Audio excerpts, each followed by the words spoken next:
The Lord be with you. A reading from the Holy Gospel according to Matthew.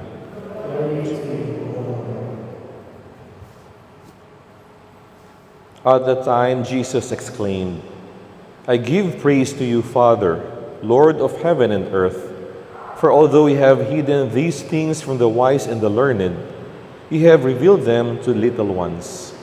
Yes, Father, such has been your gracious will. All things have been handed over to me by my Father. No one knows the Son except the Father, and no one knows the Father except the Son, and anyone to whom the Son wishes to reveal him. Come to me, all you who labor and are burdened, and I will give you rest. Take my yoke upon you and learn from me, for I am meek and humble of heart, and you will find rest for yourselves. For my yoke is easy and my burden light. Brothers and sisters, the Gospel of the Lord. Praise to you, Lord Jesus Christ. Have you ever noticed how a person would act whenever they are deeply and madly in love? Mapapansin po natin kapag in love ang isang tao, they glow, they always smile, they are very generous, and they become very patient. Kaya nga po kahit nasa gitna ng traffic ng EDSA, okay lang, nakasmile lang yan. Or kahit ang haba ng pila sa MRT or LRT, nagte-text lang yan. Parang walang pakialam sa mundo. Why? Because they are in love. Love changes our entire disposition. But we know that the opposite is also true. We also know some people who are called perpetually bitter, or laging mainit ang ulo, or laging nakasimangot. And oftentimes, beneath that anger is a wounded heart. A person who has never experienced tenderness struggles to show it. Kapag hindi po natin naramdaman yung pagmamahal na bigay ng ibang tao, ang hirap din po nating ibigay yung pagmamahal na ito. Kung naramdaman natin yung pagdadamot ng ibang tao, malamang maramot din tayo sa ibang tao. At kung naramdaman natin yung pagpapahiya ng ibang tao, malamang madalas din tayong nagpapahiya sa iba. So today, my dear brothers and sisters, we are celebrating the solemnity of the Sacred Heart of Jesus. At marami po sa atin may devotion sa Sacred Heart of Jesus. And so what could we learn from our readings today? Let us remember 3 words today in our reflection. 3 words. First, remember. Second, rest. And third, reflect. Remember, rest, reflect. First, what are we to remember? Remember God's love. In the second reading, we heard from the letter of St. John telling us, in this is love, not that we have loved God, but that He loved us.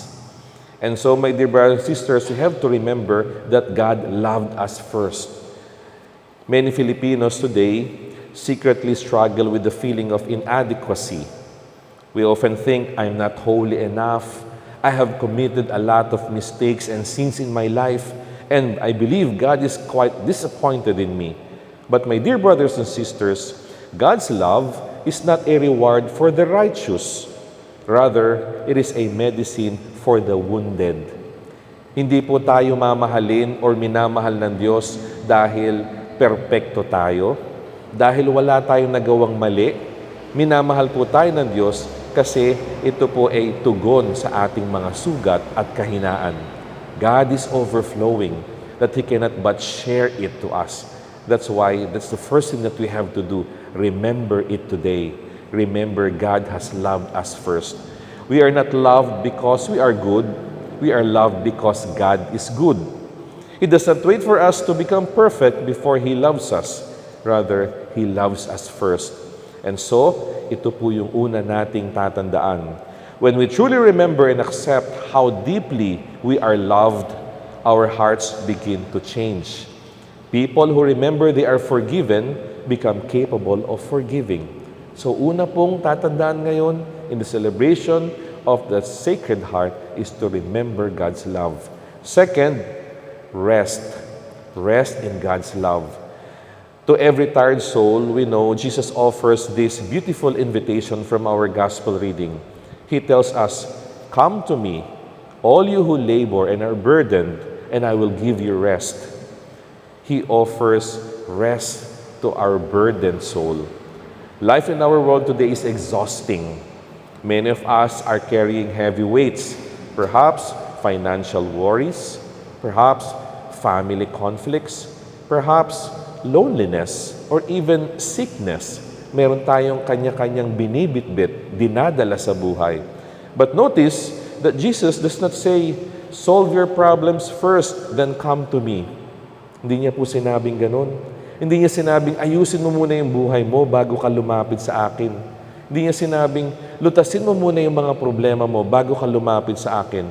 He tells us, "Come to me with your burdens." He tells us, "Take my yoke upon you, for I am meek and humble of heart." Ano pong ibig sabihin nito?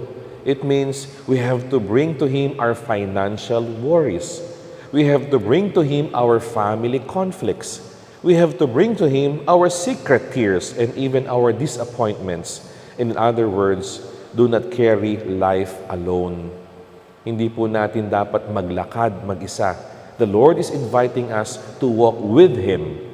He tells us to rest in Him and let Him carry our burdens. Tulungan niya po tayo buhatin ang ating mga binubuhat or pasanin sa buhay. So that's the second thing we have to remember.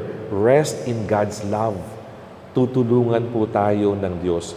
And thirdly, lastly, reflect God's love.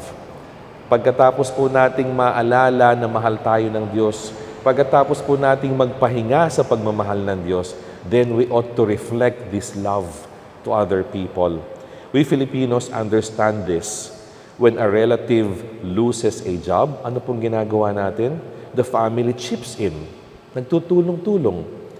When a neighbor passes away, ano pong ginagawa ng mga kapitbahay? They stay through the night to accompany the bereaved family. Or when a person is sick, people would visit. Bakit po natin ito ginagawa? Simple. It's because we know that burdens become lighter when carried together. Alam natin na mas gumagaan yung dala-dala at pasanin natin kapag maraming bumubuhat nito. And we know that and we experience that in our life. And this is the love of the Sacred Heart of Jesus. The love of God doesn't ask, "How much can I receive?" Rather, it asks, "Whose burden can I help carry?" Whose burden can I help carry? Once we have remembered God's love and rested in His mercy and strength, our mission is to reflect that love to a wounded world. Siguro magandang tanong din natin sa araw na to, whose burden can I help carry? Huwag lang ho nating sabihin, sino kaya yung tutulong sa akin? Sino kaya yung papansin sa akin? Sino kaya yung magmamahal sa akin? Tanungin din natin, sino kaya ang tutulungan ko ngayon? Sino kaya ang papansinin ko ngayon? Sino kaya ang mamahalin ko ngayon? And in doing so, we are reflecting God's love, the Sacred Heart of Jesus to other people. A heart touched by Christ must become a heart that touches others. Ang pusong nahipo ng Diyos, kailangan hipuin din ang puso ng iba. And so, my dear brothers and sisters, we know we have a lot of people who have devotion to the Sacred Heart. May images tayo ng Sacred Heart sa bahay. We pray the prayer to the novena, to the Sacred Heart. We even have masses, First Friday masses. But how would people know that we are truly a devotee of the Sacred Heart? Hindi lang ho sa mga ritual practices, not just dun sa mga decorations, but in our thoughts, words, and actions. It is proven by the love flowing from our lives. And so, my dear friends, this week, let us put this love into practice. Think of a person, a family member, a co-worker, a neighbor, or anyone who is carrying a heavy burden. Do one concrete act to reflect God's love to them. Yung mga simple lang, yung mga makasalubong mo, ngitian sila. Yung mga nakikitang kulang ang pagkain, i-share yung sobra natin. Let us listen and talk to people na walang nakikipag-usap. Encourage them, yung mga lulugo-lugo. And most importantly, forgive those who have wronged us. Makakapagpagaan po yan ng loob nila. So as we celebrate the solemnity of Sacred Heart, remember God's love.